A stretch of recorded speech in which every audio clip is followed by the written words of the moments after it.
Well, joining us now in studio are SANEF CEO and former convener of Save Our SABC Campaign, Kate Skinner, as well as, of course, William Bird of Media Monitoring Africa. Good evening to the two of you. Perhaps let's start with a broad question in terms of the mandate of the SABC. As you see it, what is it, Kate? Well, I mean, my sense is that it has to basically build democracy. So it has to educate, inform and entertain South Africans.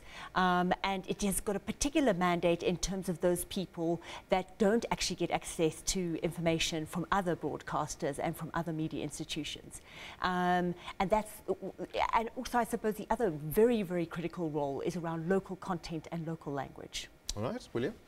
Yeah, essentially its mandate is huge, if not close to impossible to fulfill. And so it'll never make everyone happy from the get-go. Well, it has to try and make everyone happy, and that's the thing, right? And we know that to varying degrees it does achieve that. Of course, the problem with the SABC is that it's been used as a political football pretty much since post-democracy, and it's just been allowed deliberately to remain in a state of crisis. I think this is the first time pretty much since 1996 maybe that the SABC has been allowed to try and emerge from a crisis, as opposed to steps being taken to deliberately ensure that it's allowed to remain in profound crisis. So that, I think, is why we're really in almost unknown space now. You know, we admit there's a crisis, and now we're actually trying to do something about it instead of just kicking it into touch and pretending it's not there. Now, you talk about, you know, how it's been allowed to be used as a political football. I mean, there are already questions being raised about the independence of the SABC even now, given the recorded message by President Cyril Ramaphosa, what, a week ago? Yes. What's your view on that? Well, look, I mean, my sense was it was very problematic because, I mean, it's very important for the public broadcaster to be a public broadcaster, and, you know, the President shouldn't have been speaking, you know, from the ANC side, you know, and it was kind of billed as a sort of state of the nation, you know, about a critical issue, and so there was a sense. Well, I think that there was a sense that the SABC kind of gave a sense that, you know, this is the President speaking as the President, and yet, you know, there was all the ANC regalia in the background and the flags, and there was a sense of like, that's not fair. You know, the issue is that he's been getting a whole lot of coverage as somebody from the ANC, as the ANC President. All right. Yeah. Let me bring you then, William, on this to pick up on that point. I mean, where do we draw the line if the SABC cannot determine on its own what it considers newsworthy? Not least because other channels ran exactly that same message, that recorded message, which was really nothing more than a statement, if you like. Certainly online platforms had already published the letter of the statement, the wording of the statement before it was broadcast on the SABC. Surely the SABC can also decide on its own what it deems newsworthy. Yes, of course, and it must. And this is why we are now in phase 3, something like that, of redefining the editorial policies. It's also why, you know, one of the core reasons the SABC is in the financial crisis it is in is because over the last few years its credibility wasn't just undermined, it was deliberately dragged through the mud, taken for a mud bath, dipped in another tub of mud, taken out again, and that's its credibility. So if you're then going to try and rebuild it, you then have to be very careful about saying, if there's a perception that we are being used once again in order to satisfy a particular party political agenda, then where they are now, within context, they need to be saying, is this appropriate, and what do we need to say before, what do we need to say during, and what do we need to say afterwards? So, of course, the decision lies with SABC editorial staff, no doubt. We now have a situation where the Democratic Alliance, for example, has insisted on its own message being played in much the same way. I mean, where does it end? Does the SABC then accede to every political party to do much the same? Well, I mean, my sense is that, you know, when it's an actual election period, then it's very specific about how much time various political parties have, and there's this whole idea around equitable coverage. This is quite a difficult period, which is this kind of lead up to the elections. And my sense is actually it has got to be the SABC editorial team. It's got to be the head of news that makes that decision. If the SABC says we did make that decision, we were invited to a press conference, a statement was issued, everybody got a recorded message, we happened happened to be the first to broadcast it. It was already on the internet. Why can't we make that decision without being accused of being used and not being independent? Well, I think the thing is that the SABC team has to be quite sensitive, given its history. And I think that the thing is that if the history wasn't so dire, as William has kind of been saying, then people would probably have not taken it as such a big issue. But given its history, there's a sense of that team ultimately must take the decision, but the fact is they do have to be sensitive around it. But there is a point that other players will be also opportunistic, and they'll use any perceived weakness precisely because of what you're saying. There's a perception from the past, and now they're saying, even with all the changes that have been announced, people will also be opportunistic and say, aha, there you go, for their own ends, particularly in an election season. Of course, it's the nature of political parties, and that's what's going to make it so difficult to navigate. But again, it's about the context of each particular instance, and it is about saying, how do we rebuild that credibility, knowing that we've been failed not once, not twice, not 10, but like 1,000, 1,000,000 times close to. If someone abuses you all the time, and then you get home and they say, oh, don't worry, I'm not going to hit you, are you going to believe them? Your chances are you're going to be a lot more suspicious of them. And I think that's where we are. You know, we're in a place where we're trying to deal with something that has been so unbelievably corrupted, that to suddenly then say, okay, well, everything's fine, we're going to take it at its merit, is going to be incredibly difficult for people, and they should ask questions.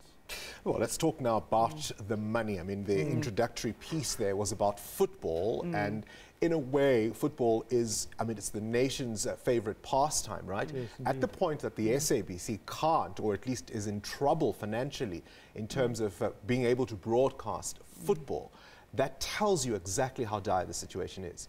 And it's very dire. And I think that, you know, something radical needs to happen, given the fact that you've got the PSL issues, but also you've got the independent producers, and they are producing the content that brings in the audiences and brings in the advertisers. So that's the one way to look at it. But if we go back to this independence thing, the SABC says, you heard the chairperson saying, we're going to make decisions around commercial viability. Tonight we've got a breaking news story that the ministers have stepped in and they've said, let's try and find a deal. Where's the line? So I think the line is clear, is that the board have said they've been asking for a guarantee for over a year. Now the question we have to ask really is to what extent is it in government's interest to see that the SABC doesn't succeed in becoming properly or reasonably independent? Because if you look at SAA and the countless other SOEs, they just need to spend a few billion here and there and lose a few billion here and there, and they get government guarantees like that. The question we have to ask is, why hasn't the SABC been given a government guarantee?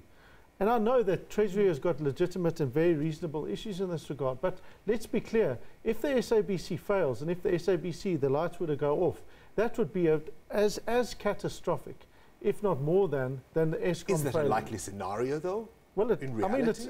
I mean, they were about to lose football. The ministers have said to the PSL, obviously, look, you have to allow this to continue. We need that revenue. You know, I don't think that it's too far a stretch from it. When they are 100 million rand short every month, I think that this is a problem. Commercial viability, of course, means that you have to be able to pay the independent content producers. You certainly don't write them a letter 2 days before and tell them you can't pay them with no real plan as to when the situation might be remedied. I mean, there are production houses right now who are facing ruin.